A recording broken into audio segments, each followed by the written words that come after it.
Thought for the day. The most important journey is the one within. Welcome to 7 Minutes for Yourself.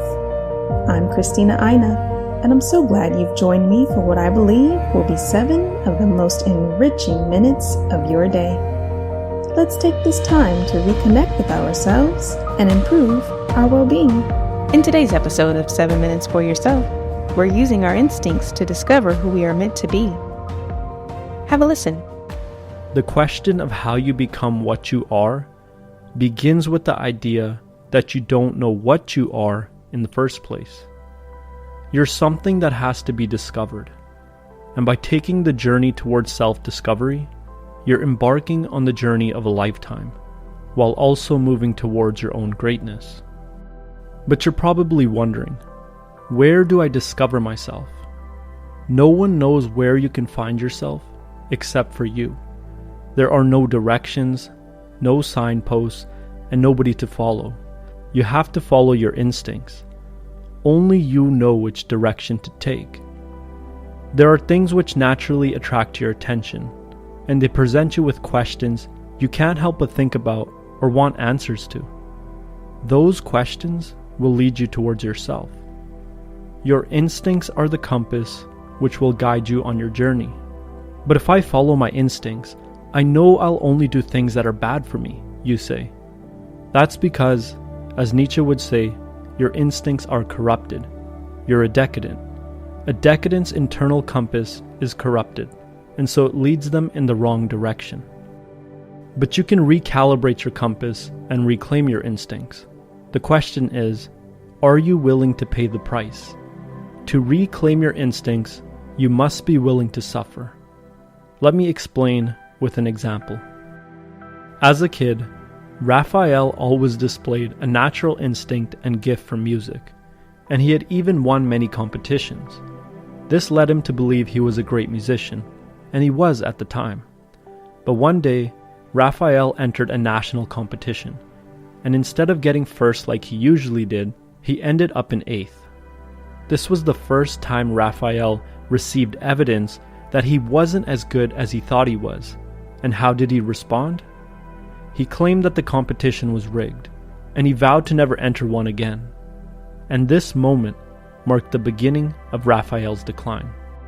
Staying true to his vow, he never entered another competition again. And in fact, he began avoiding any situation that might show that he wasn't the best musician like he always thought he was. Yet, as he grew older, he spent thousands of hours writing and recording hundreds of original songs in his bedroom, songs which he had never shared with anyone. When his friends asked him why, he said it was because he was waiting for the right time. Whenever his friends showed him a popular song that they liked, he told them about how he was working on one that was even better. "Wait until you see what I'm working on," he said. "It's way better than that." "Show us then," his friend said. "I will, when the time is right," he said back. Sure. Okay, Raphael," they said in disbelief. This disbelief really hurt Raphael, because he perceived it as a challenge to his identity.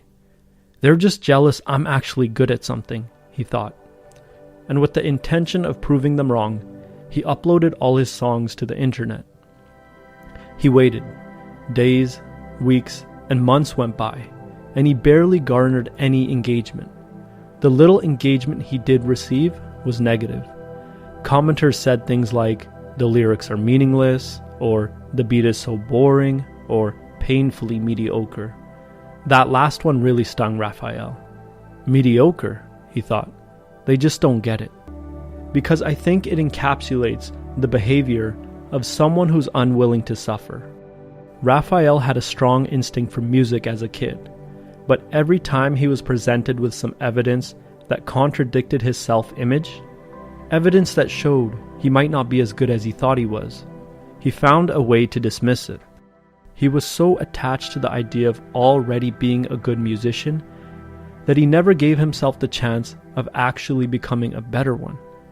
He started to avoid any evidence that contradicted the image he had of himself, and by doing so, his instinct got corrupted, it no longer led him in the right direction.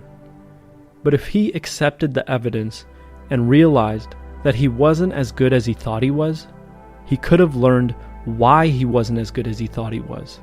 And by learning why he wasn't as good as he thought he was, he could have actually gotten good.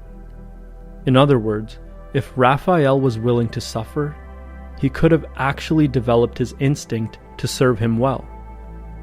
Now the question is, why are some people willing to suffer while others are not? The ones who are willing to suffer have faith that their suffering will pay off.